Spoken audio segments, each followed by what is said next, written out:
บายดีพ่อแม่พี่น้องสบายดีFCเบิร์ดทุกท่านเด้อพ่อกับซ่องแม่น้องแคมบุ้มพี่น้องตอนนี้แม่น้องแคมบุ้มกำลังสิย่างไปดองพี่น้องเอ้ยกำลังสิย่างไปเฮือนดอง มาไว้ร้านไปนำพี่น้องเอ้ยเพราะว่าดองเฮือนในบ้านนี่แหละเนาะ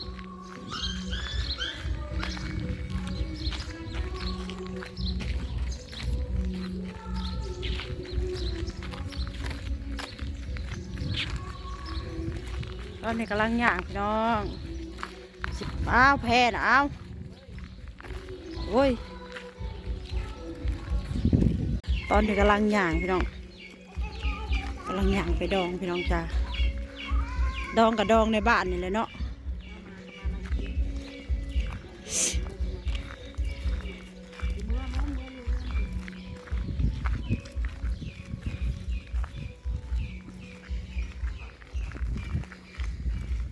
เพื่อนนี่ไปแล้วปะเนาะ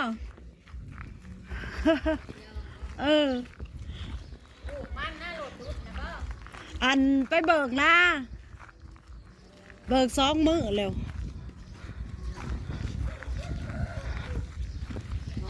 พอแกมบุ้มให้ไปเบิกอยู่พี่น้องเอ้ยเพิ่นเบิกหน้าเนาะ2 มื้อแล้วยังบ่แล้ว ให้ต้องหาว่ามันลุบกว่าหมู่อะไรเนาะอย่าแลนกายเฮือนดองเลยร้อยตอนนี้กำลังย่างพี่น้องนี่เฮือนดองก็สิอยู่ส่งทั้งนี้แหละพี่น้อง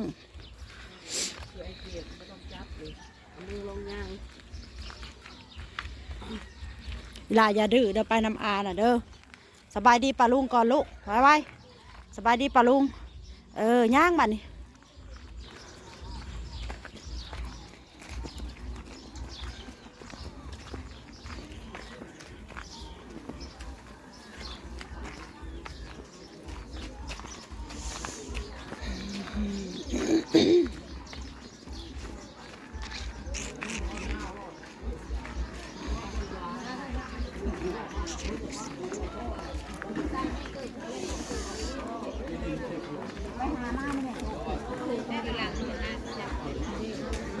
สิเป็นส่งเฮือนดองพี่น้องใส่เกิบได้เลยต้องใช้ปืนไปยิงค่ะ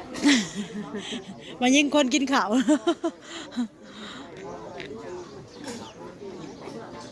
บุ้มเลยอีบุ้มแล้วเรามันยังมันหนาวก็เลยบ่หมัดมันหนาวให้มันปกหูมันพี่บุ้มพี่บุ้มไม่ใช่สบู่แม่มึงได้สบู่แม่มึงไปถ่ายรูปแม่หาเงินมาสิล่ะนี่สิเป็นงานดองพี่น้องผักลาบผักก่อยคนรอนางถ่าเป็นด้านในพี่น้องงานใดนี่จ้าคือบ่มีหอมเลยเนาะ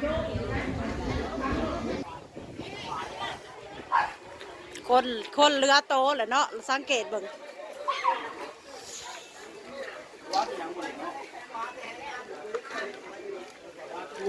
นางไซเลยกูไปนั่งกูนางไซร้านดิ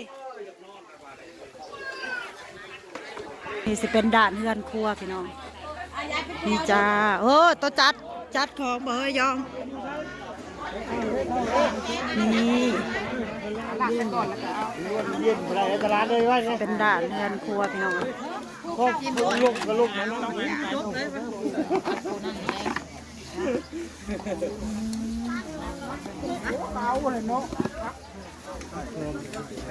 านพักด่านหญ้าพี่น้องจ้าคนกับสิสารวนอยู่นะพี่น้องเนาะ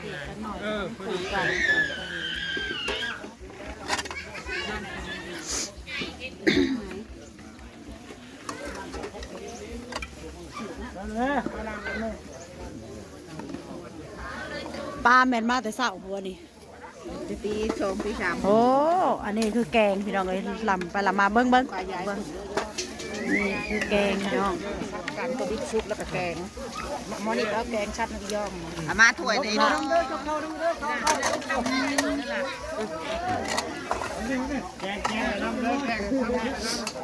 ลักปากเปลี่ยนกันแล้วนี่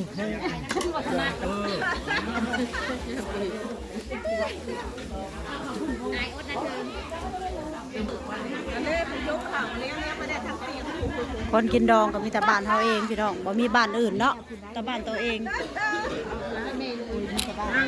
บ้านเฮาเองเนาะไม่ใช่กินกับโอ้ยลูกยานก็อยากเลยเด้อพี่น้อง ลูกยานฟังคักๆแล้วลูกยาน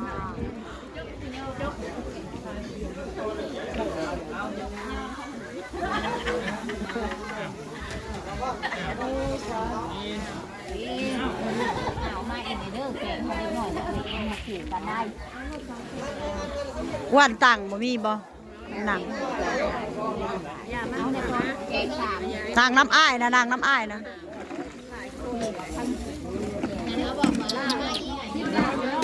แกงสามยับได้แม่ลูกจังหน่อยน้องหนังมีอะไรสักว่าเอา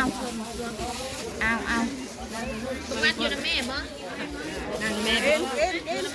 กำลังสิลงมือแหละพี่น้องตอนนี้เนาะคนกันหลายๆพี่น้องเอ้ยแนวกินเฮากันนี้มีลาบซุกแล้วก็แกงลาบดิบนำนางยองอยู่ซ้ายยองมาพี่มาดังน้ำอาพี่มาป้อนมันบ่อย กินเอาลานมานำบริมาทอดผมพี่น้องเอ้ยมันหนาวแห้ง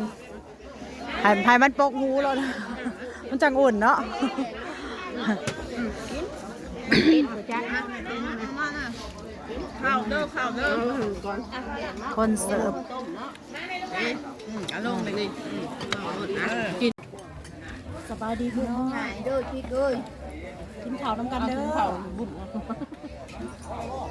มาไปป้อนนะ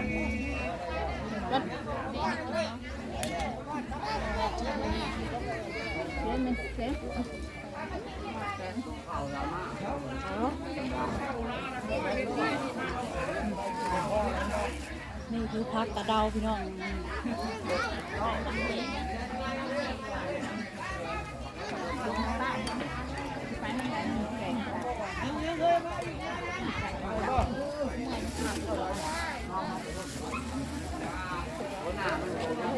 วันนี้อยู่กินน้ำเอามา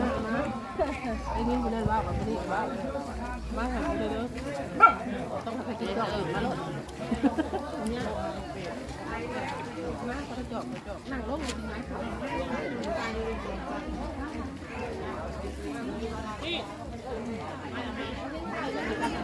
ชมคนจบลงไปป้าเวียนจบมา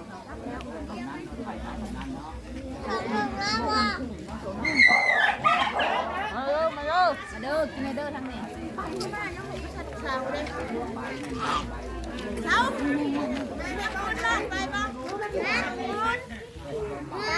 ทำกล่องเนื้อลูก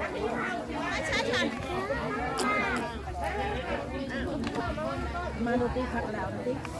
เด็กของผมคุณข่าวเหมือนกันนะพี่น้อง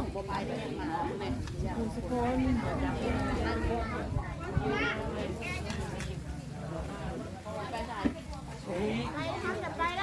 จะมาน้ำอาบ่มาพี่ มันอยากไปขายเอง มาสุโคบมาพี่มาไว้อันนี้แพ้นี่พี่มาได้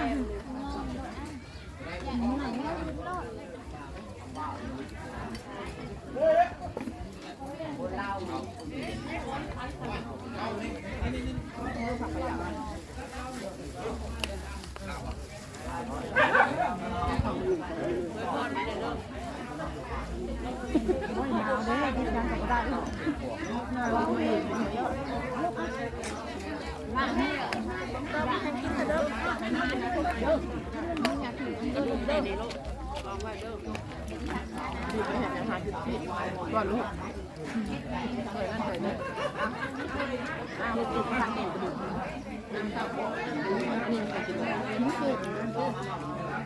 หลังจากกินอิ่มแล้วพี่น้องกำลังย่ายพากันหยกย่ายออก